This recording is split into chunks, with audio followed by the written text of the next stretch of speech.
So the point of this panel, the last one of the day, so I hope you all have your glass of wine ready, is client-side IT and wealth management. Is it an opportunity to become the client's digital trust provider and digital confidant? Of course, mentioned before, Tony Zeiger. I have a private investment office. I focus on hanging out with clients, acting as their in-house investment expertise as they wish to establish more of a family office style operation to the management of their role. Thank you. Okay, great. I'm the Executive Director of the Transfer Security Association, which is the organizer of this conference, and also CEO of Transfer AI. We produce secure solutions for client-side security, especially in the wealth management and banking sector. Yes, Emmanuel Zanos. I'm here to represent CLUSIS as a committee member. CLUSIS is the Swiss Information Security Association, and an association that works very closely with State Geneva and other entities that are on the same objectives. And finally, Edo.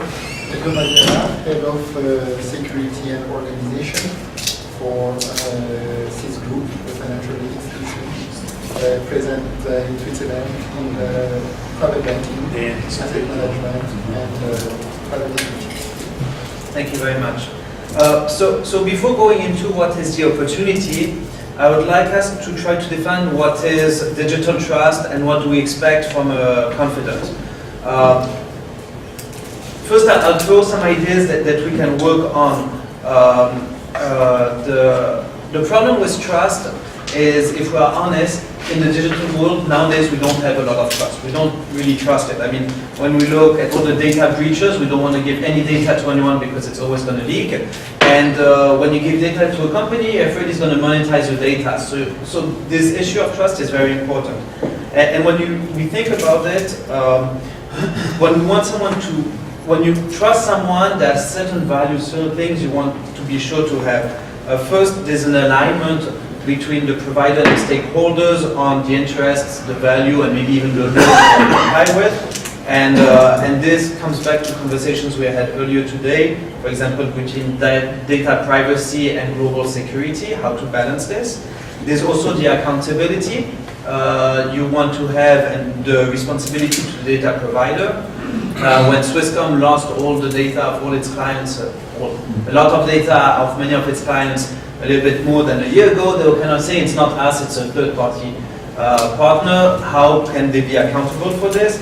And when we talk about AI, it's just a black box, and then when you have an incident with AI, you just say, well, it's the machine, it's the code, it's not us, so how can we have this accountability to create trust? And finally, the transparency, which is a really important subject with cloud. Most of people say I don't want to put my data in the cloud because I don't know what's going to happen with it. I don't know if law enforcement is going to take it. Am I going to be aware of it? Having this transparency.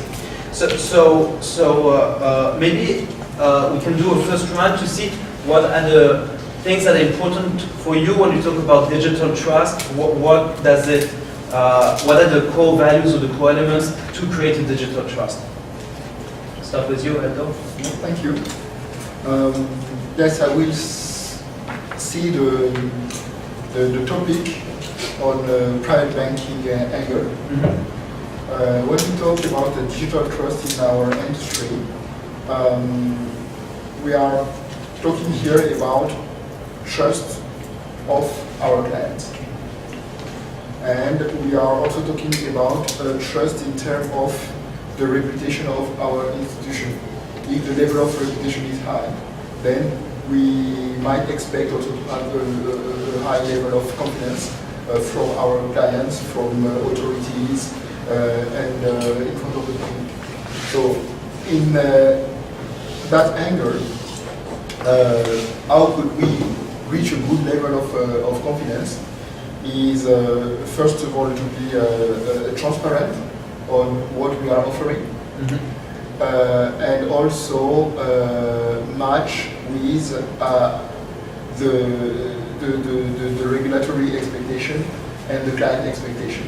So how the client would trust us is to try to offer him digital services in terms of, let's say, risk management. I would like to be very precise here. I'm talking about risk management because all the risks are not addressed. But we need to provide him digital services in terms of risk management close to client expectation and close to what we can do, I would say, money. So the digital trust in banking industry is that, to bring the client is a good level of confidence and be compliant with the regulatory expectations. Thank you. Emmanuel? And I'd like to build on what has just been said, particularly with, because we're in Switzerland and we're dealing with Swiss banks. It has taken obviously many good years and many good reasons and excellent track record for Swiss banks to gain the trust of clients all over the world. And that comes into the label and the reputation. So the risk there is to avoid an accident so that the customers do not lose the trust that they have today in these institutions. They don't have reasons perhaps to suspect or to doubt the IT services provided or how secure they are or they are not, because we haven't heard that many incidents yet publicly. But that is likely to happen. The risk is there. And as soon as we will have to face some court cases and some judgments on who was to blame for a certain incident, then it will become even more important and even existentially important to stay in business. Thank you. Rodolfo? Yeah, so I think in the wealth management industry, which we gotten to know in the last 6 months, we talked to many wealth managers, and especially in the area of Geneva, we see that more than solving a problem is really taking an opportunity, pursuing an opportunity. So with the connected world and digital world, now you can communicate with anyone, anytime, and everywhere. So by being the most trusted consultant of your client, especially on financial matters, you should be able to talk to them at all times and actually consult them on many of them. You can become their digital confidant. But technologies are not there, and they're not improving. Actually, they're less than improving. Actually, there's more awareness which is sifting in about how really even the best technology you can buy are not good. And so you refrain from taking advantage of your advisor, and you have to wait until you meet in person, and you have to get it done. And that creates a lot of friction to a relationship that could be way more fruitful for both of them. So on that side, that's a great opportunity. And on the trade side, instead is the transactions, both an actual transactions that you have a wire transfer for those private banks that actually do allow their clients to, no, they also actually directly manage the money. And for those advisories in which you're advising a client to buy $10 million of Coca-Cola. That's a transaction which has lots of security risk. Both of these transactions, from what we've learned, have relied on a process by which you give initially the instruction. Someone does it by fax, someone does it by certified mail. Someone thinks that people using the fax is crazy, people using the fax thinks that people doing certified mail is crazy, but they all agree that then they need to have a callback.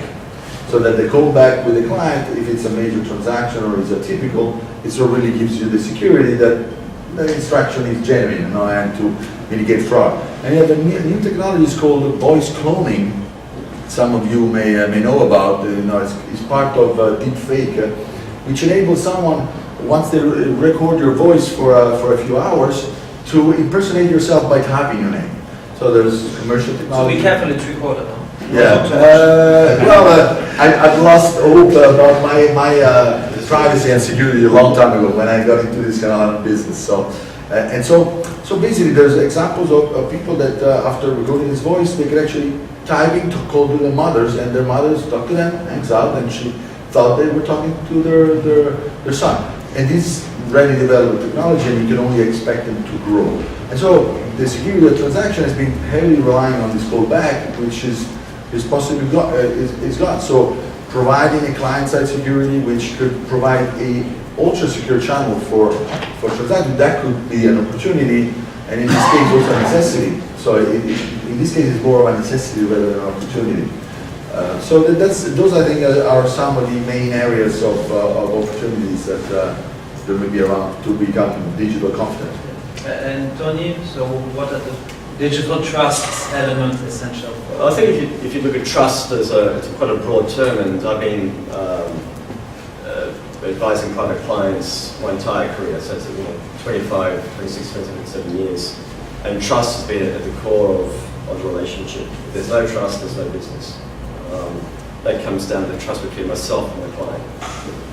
There's that angle of trust, and there's the company as well that they deal with. The client deals with a person, not a company.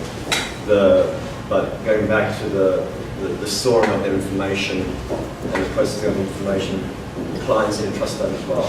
And is the bank there for their clients' interests or for their own interests? That's deteriorated significantly over the years, and that's partly why I've established what I'm doing now.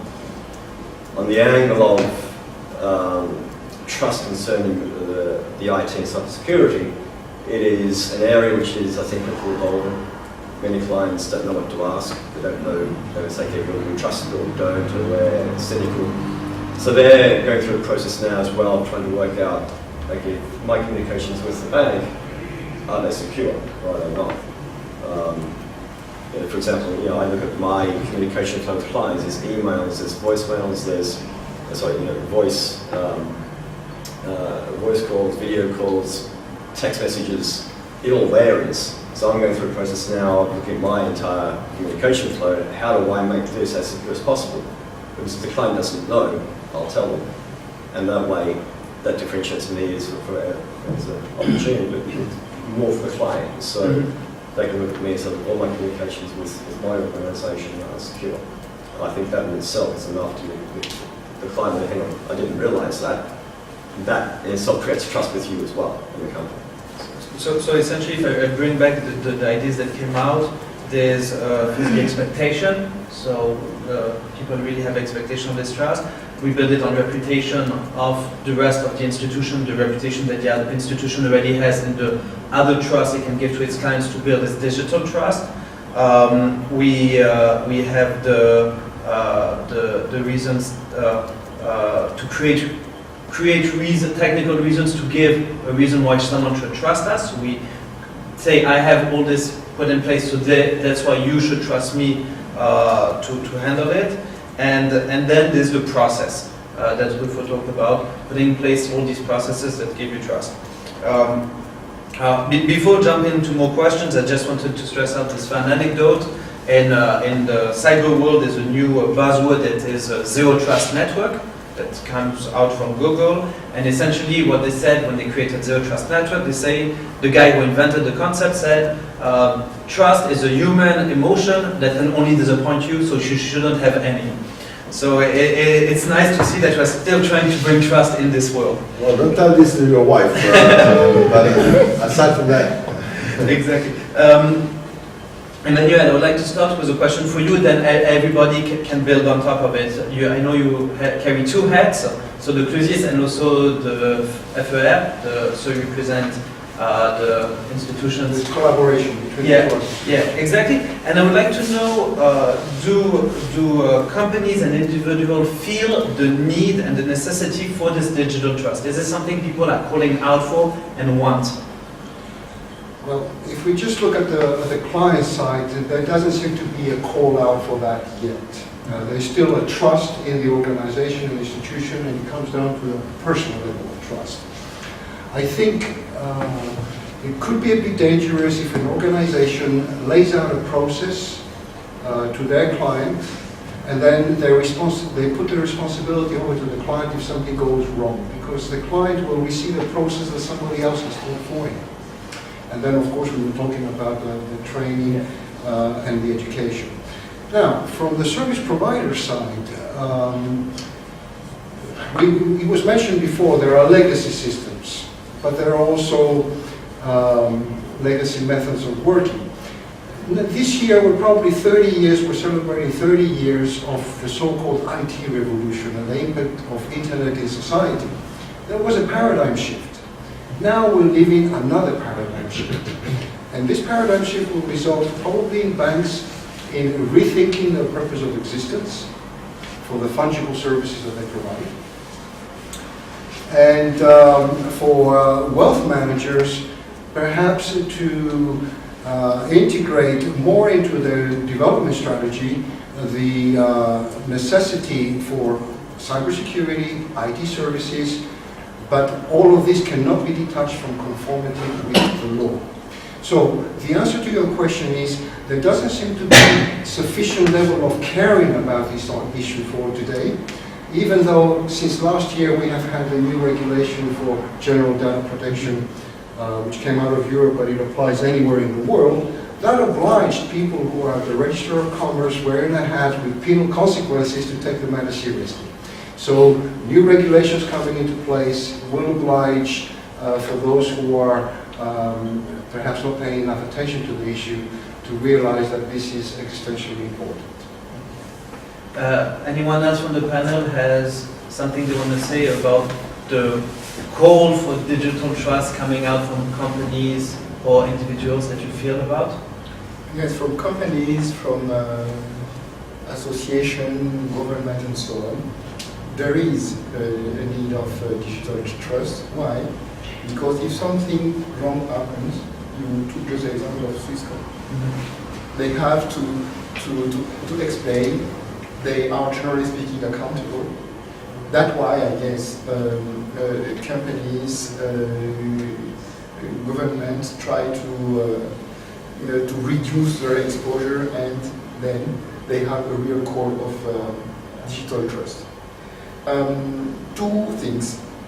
If you buy a new car, I assume that during the first day, you will pay attention while you are driving. You will maybe avoid crowded places. You will be sure that when you park your car, maybe you will take the number of your neighbor if something occurs. But depending on the car, maybe you want to go in crowded places and go to everyone. But it's a different story. It depends. Maybe crowded pedestrian routes, right? Okay. When you rent a new house, you are going to be sure that in the neighborhood there are no strange guys. You are going to invest on an alarming system. You are going to check if the door is safe enough and so on. But when you buy a new mobile phone, who cares about the security of data? Really? Because.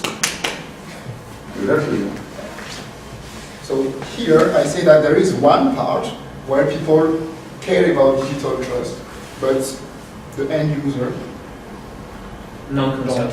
Yes. I think clients don't know what they don't know. That's the issue. That in itself places far more responsibility on me as an organisation to make sure that the communication flow is secure. And it makes me ask the questions as well. So. Yeah, one thing I want to add, so not only there is an opportunity for wealth management banks, even though they don't need it by contract, they don't need it by compliance to offer client-side security. Because it's their business. If something happens on their side, it's their business. But as Aldo also said in the previous panel, but still it's your business because they're getting into trouble and they may also go in the news, and some actually did in the past, because they kind of claim that because so it's still not a good thing. You want to try to help your clients as much as possible in these issues. This can actually become something that others are offering. So for example, Credit Suisse, its application now it's compatible, quote unquote, to business chat application of Apple. Why? Because the level of security that Apple can provide with this app by controlling the hardware, definitely safer. Of course, it's also more widely used. About 90% of wealthy individuals use Apple, and so that application is built in by default, so it also has a wider thing. So you may also be losing your opportunity to have your interface with clients. So nowadays, every medium, large, well-managed banks has its own applications, which sometimes they make internally, sometimes they make with third party, and so you may be losing these contact pieces because hardware makers make their own app, like it's already happening. But then also other players like WhatsApp has now become like WeChat. WhatsApp, as everybody knows, it's new giant of Facebook, and they want to do something like that WeChat, which is even larger than WhatsApp in China, has been doing, by which you can send money in there. And so they can, so both big hardware makers and over-the-top communication makers, they can match the interface with your client. So you can't keep that through your website and through your applications, because there's going to be substantial reasons to lose your interface there. And so that's an extra reason to kind of pull together, and even banks cannot just do this by their own. You need a certain critical mass. Pull together on a project that you can actually create your own hardware, and you create your own direct content, which will become your digital content. You offer an extra service, and you also avoiding that somebody else is stepping in to become the digital confidant. And so that I think could be an opportunity. So if I summarize a little bit, the answer is really there is a need, there is a will, but actually there's nobody really insisting, verifying about this digital trust nowadays. I'd like to add something sure. to that, actually, also with the zero trust that you mentioned. If one tries to put out a scale and measure the trustworthiness, what level of trust, this is not an issue today, because as we say, I trust the bank, I have good reasons to trust it, I trust the people in the bank, there has never been. The highest level of trustworthiness is probably to trust nobody. But of course, that's not practical. We need to trust our banker. But can we trust the system? Now, there's also an image and an impression of trust that comes into play. For example, over the last 10 or 20 years, the independent asset managers have expanded and grown in terms of business until they were chased away off to Panama and other places. But there was an understanding that if I deal with my wealth manager who's dealing with a respectable bank and a respectable banking system, that I can trust that. And yet reality proved to say, no, we shouldn't.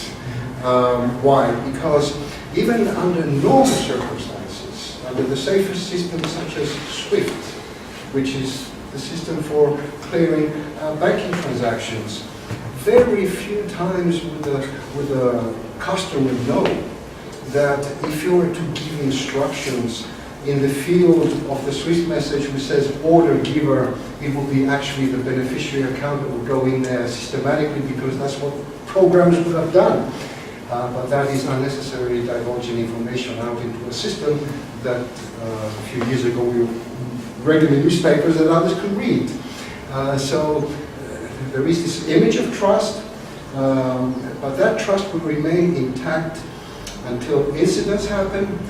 But the next thing that the industry needs is certification and validated standards, where you're dealing with an entity, but the entity carries that label to show that yes, this equipment or this process at least meets a minimum level of trusted process. Thank you. Next question is for Tony. You have a large experience. You went from the business in the real world to business in the virtual world. And the question is, based on this experience, what is the difference in the trust in the physical world? What is the trust that is required in the physical world compared to the one in the digital world? And how can you move from one to another? Is it possible? Are there any equivalents or not? Yeah, I think so, because by physical, I think you mean within the banks itself. Or banks or whatever. In person Yeah, rather than... Before trust in computers, we had trust. How could we build this trust? And now that we have the trust to the computers, how can we build it? Is there a line? Is it a disruption? Or how can we compare them? Right. See, I think coming from a time when you had a telephone and a computer, that's basically it. It was, developing trust was a skill you had to develop. I don't think unless you actually are, I think, have a high level of integrity, then you won't really develop trust to the required degree. I've always traded on the basis of my trust with clients. That's one thing I managed to develop quite well. With regards to the digital part, I think that's enhanced. You combine the two. It always comes back to the one-on-one relationships with the clients, but using the digital world. On top of that, regards to communications now, is certainly a way to enhance that relationship. Someone else to add on top of this? Maybe the physical trust was something not so complicated to demonstrate. I guess I was not yet in the business, but I trust that 30 years ago, maybe bankers who was proud maybe to bring their client in the safe room to show them how strong the material used to build such kind of room was.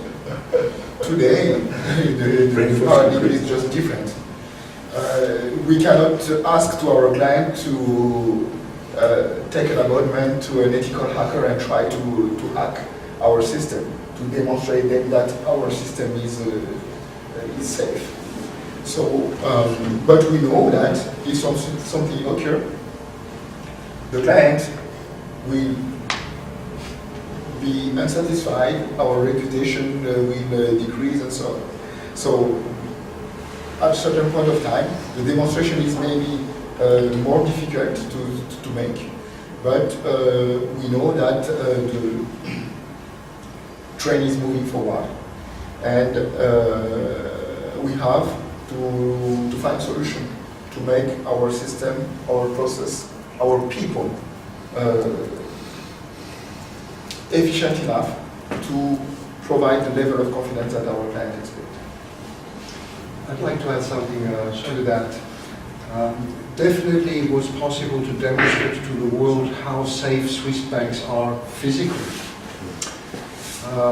And today the world is in a situation where we have digital assets. Your wealth now is in a digital form. So who are you going to trust? Can you continue to trust the same people you've been trusting with your money?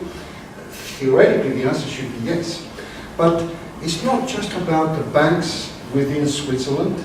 It is Switzerland itself that you can trust. Because where is your data kept? Some cloud somewhere?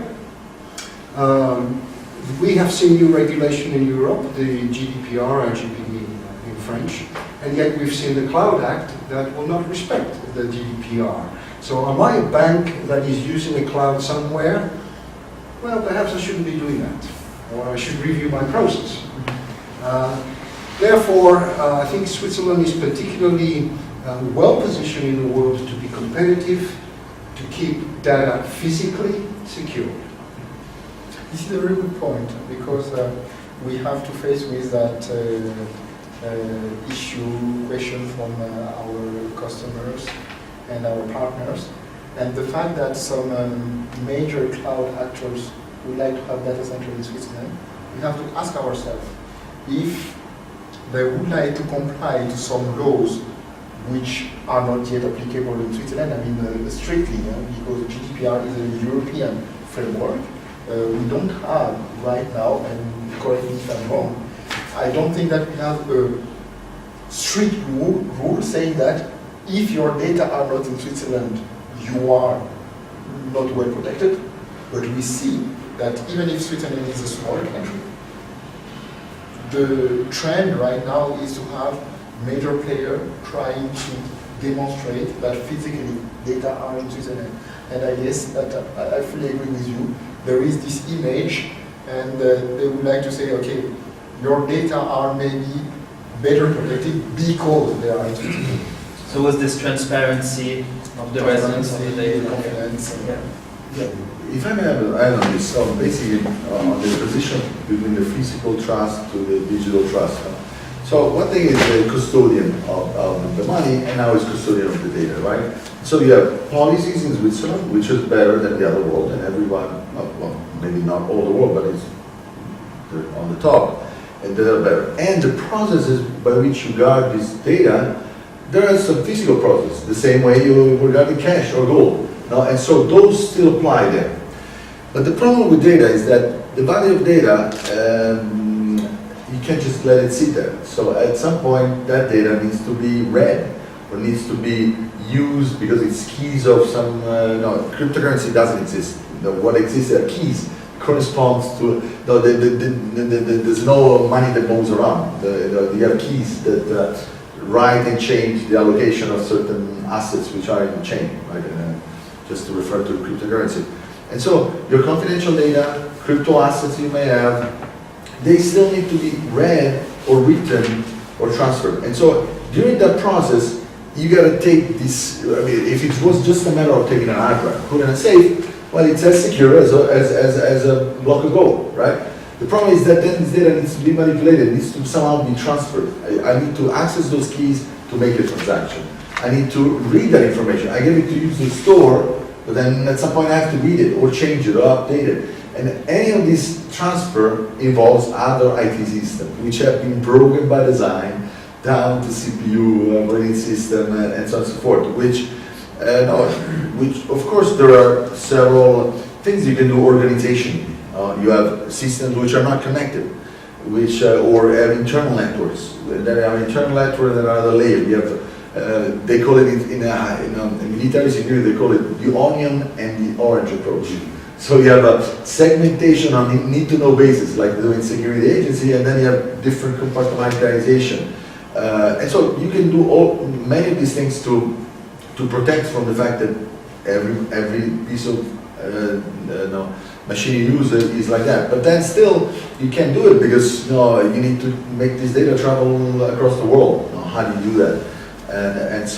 And so that, I think that's a major challenge when we're looking at the server side. And now we have many custodian solutions now, especially with the cryptocurrency assets and so on and so forth coming on board.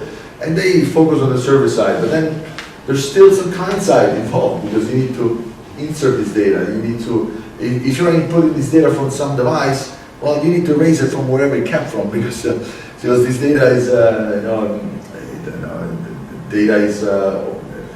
it's unerasable. Okay. If I transfer this data from my computer to your computer, and then I do delete, it's not deleted. I need to delete it 30 times, and still is there.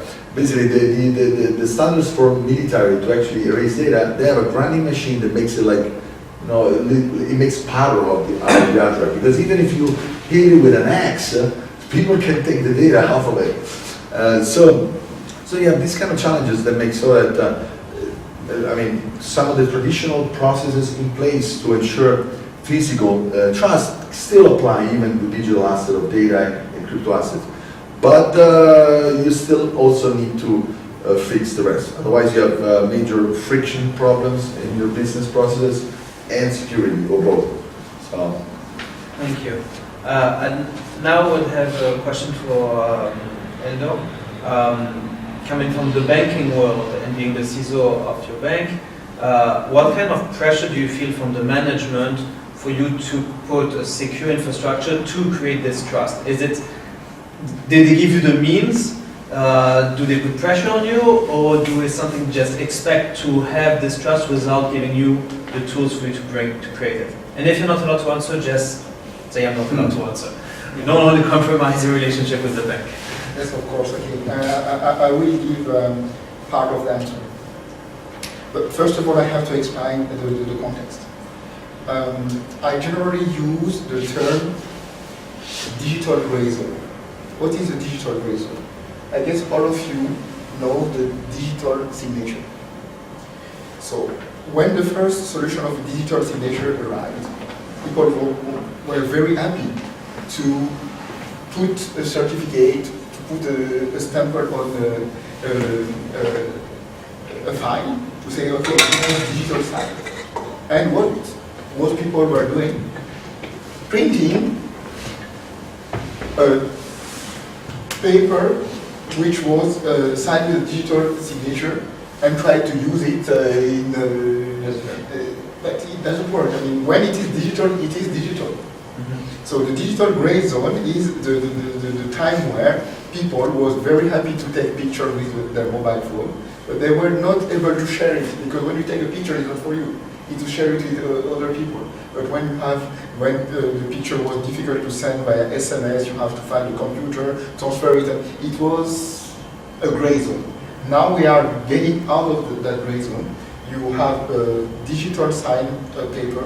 you can share it with another guys electronically. You don't think about printing and whatever. Same thing with pictures and so on. So the transition with your question is our management, top management is understanding that there are some processes end-to-end which can be done electronically. So people like me, generally speaking, we do have two missions. First of all, try to make as secure as possible those end-to-end digital processes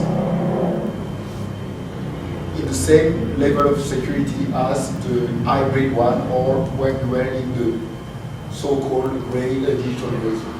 So this is one of my mission. And the other one is top manager. They have TV, newspaper, they are connected to internet. So they have some examples of things that they don't want to be seen in our institution. So those are the mission. And now the mean, generally speaking, the mission arrive at any time. Many budgets are already voted. Many projects are already on way. So we have to find a good alignment in order to say, okay, my mission is doable according to the need I have. We have to be ready at any time to bring the right answer, at least theoretically, to say, this is what I can do, this is what I cannot do. And then, as I say in the previous panel, there is this risk appetite where they have to say, okay, according to the level of risk we are ready to accept, this solution is good or not good. So this is more or less the room to do. Thank you. From the rest of the panel, any feeling about the pressure from non-technical guys, from the management, to create this digital trust and requesting this digital trust down in the companies? Yes, on behalf of Clusis, I would like to add something to that.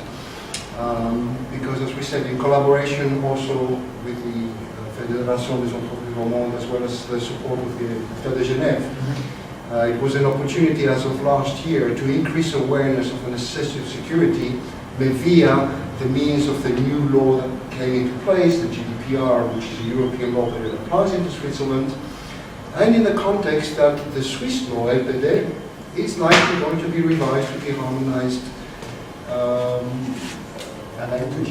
with that law. Now, what we have noticed is the top-tier companies, the financial institutions are mostly on board with processes that would meet the minimum requirement. However, as the Swiss military report also showed, that the number one threat for Switzerland is cybersecurity. And a big part of the economy are small to medium enterprises, but within that we can also add all the wealth managements that do not meet the size of Credit Suisse. And let's not keep out of that the law firms that handle a lot of contracts. Now there, at the senior management level, they will have to experience a paradigm shift that even the way they distribute and allocate budgets, it has to be done differently from the day before. Before it was this budget for telephone communication, this for IT, this for compliance. Well, now it's all one. There's no more telephone, it's all IP, right? And we cannot separate compliance, which is why we're talking about conformity by default, by design. So it really needs a holistic approach and a strategy to be put in place that usually comes from recommendations from the IT department.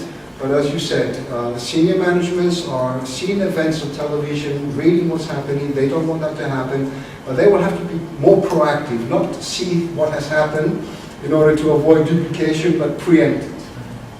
Thank you. Yeah, I wanted to catch on with what Eldo said about the digital signature. I think that's something, there's a standard in Europe called EIDAS that has 3 different levels, and it's considered like legal equivalent of signature. Now, depending on what kind of use case.